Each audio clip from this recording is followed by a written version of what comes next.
Civilized nations, as a whole, protect human rights. Among these rights are religious freedoms.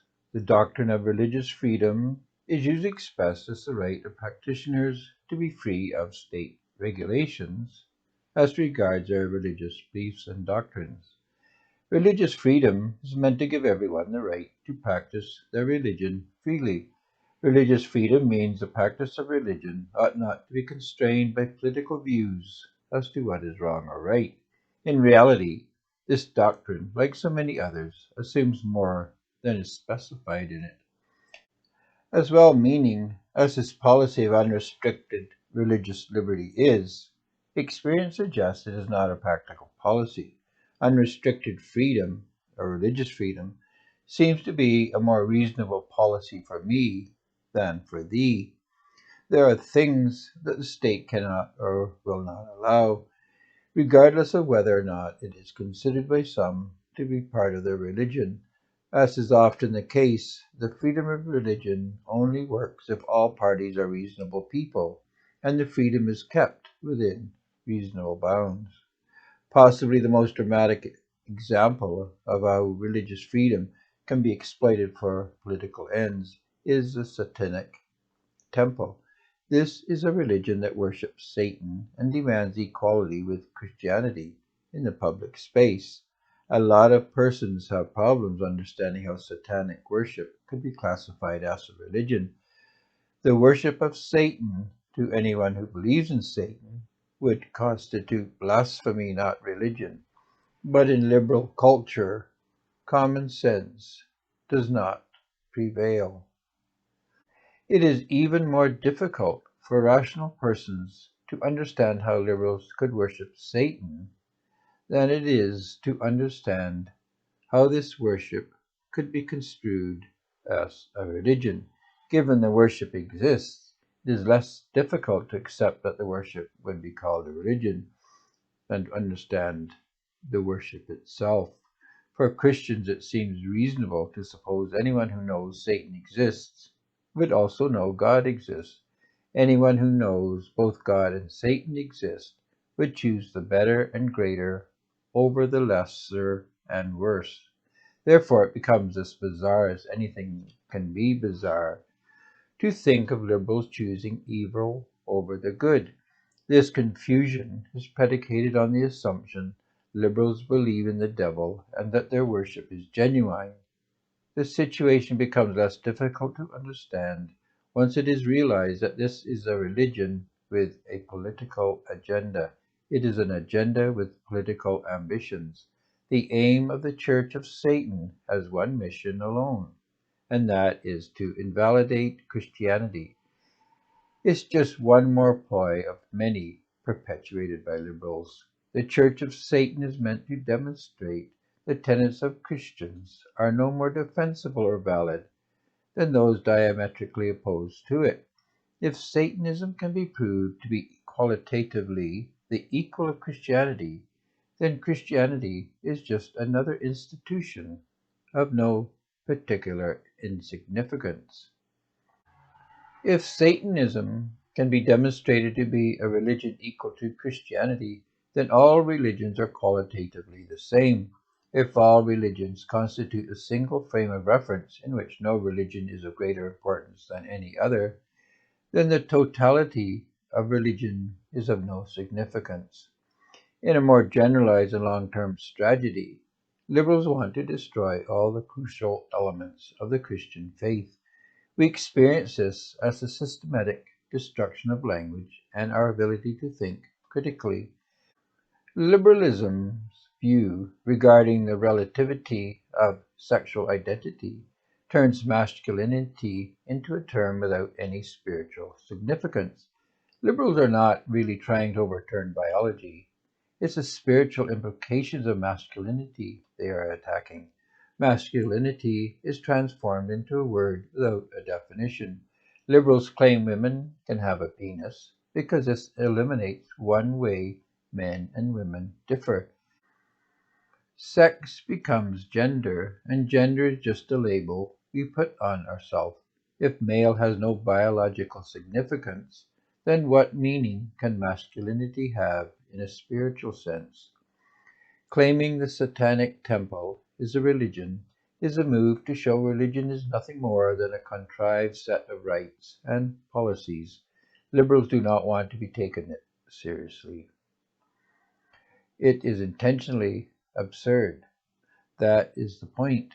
The Satanic Temple is a mockery of religion to demonstrate just how much religion ought to be mocked.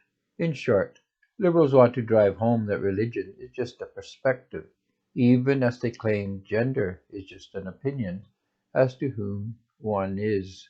Christianity is one perspective, they say, but there are many others that vie for the same space. According to the liberal view of things, religion is akin to a line of consumer products, each with its own special clientele. Obviously, there is no justification for claiming one religion is superior to another than for saying your favorite toothpaste is superior to all others. The task for conservatives is to ascertain and express how this perception fails to depict the reality of religion. The Satanic Temple needs to be revealed for what it is, a mockery of God. Religion can be and is hijacked for the purpose of evil, because religion is itself ungodly. Religion offends God, because religions, unlike Christianity, collectivize adherents. There is a mold a religious adherent is supposed to fit into. This is the purpose of religious rites and practices.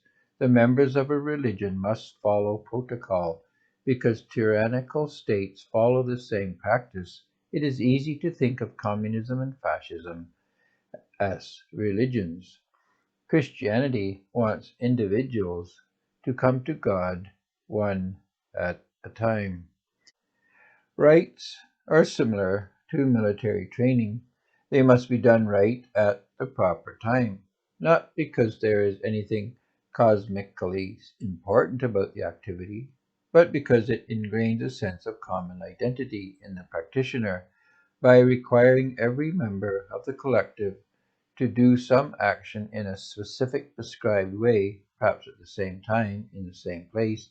A collective identity is established, and the individual identity is sublimated in the collective image, using the choreographed performance of the rite.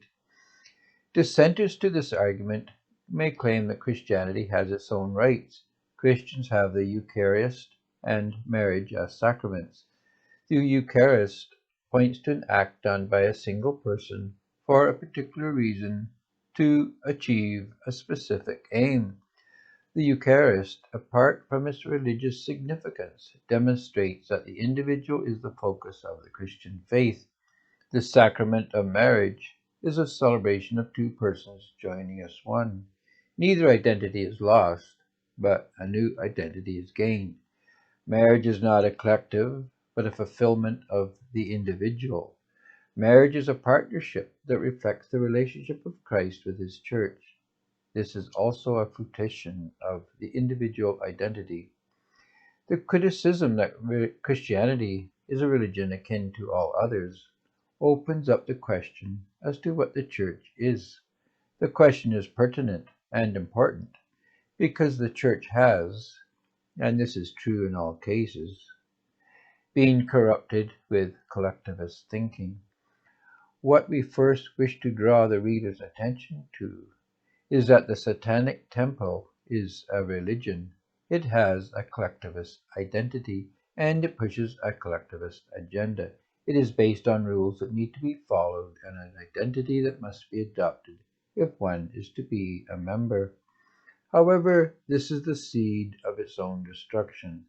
By claiming to be a religion, the Satanic Temple marks itself with the number of the beast. Christianity is not about the believer, but about the one in whom we believe. This is usually said in reference to salvation, but it also means our identity as Christians is not about us, but about Christ.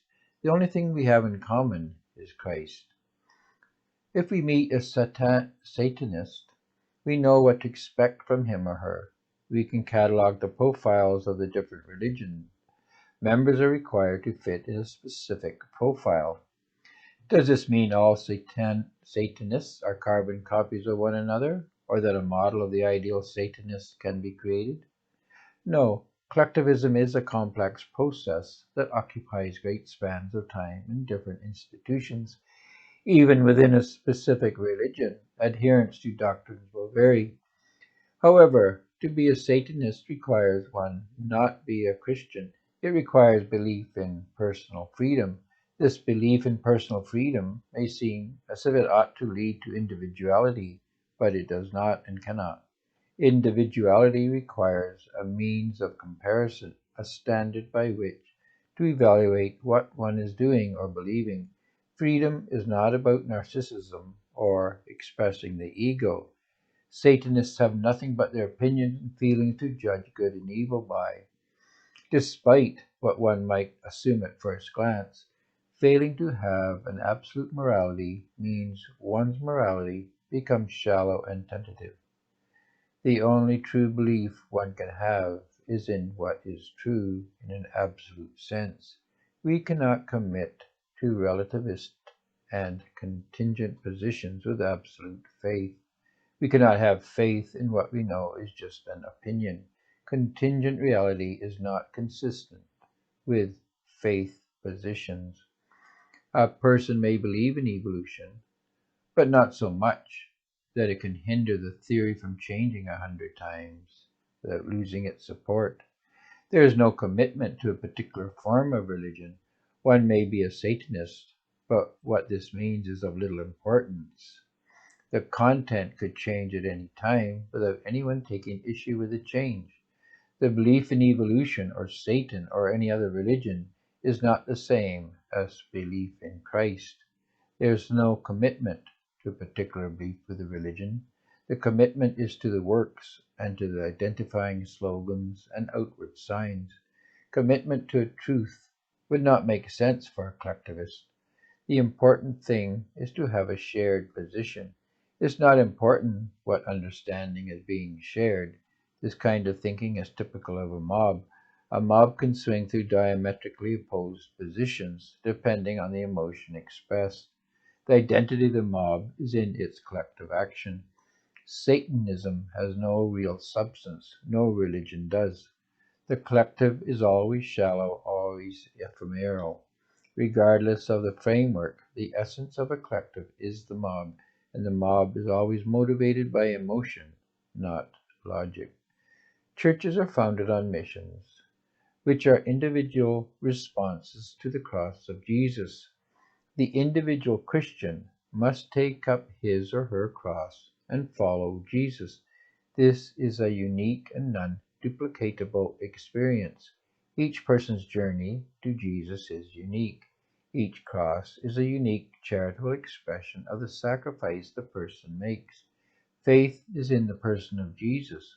Personal faith cannot be collectivized, despite the efforts of many churches to internalize and collectivize the Christian experience.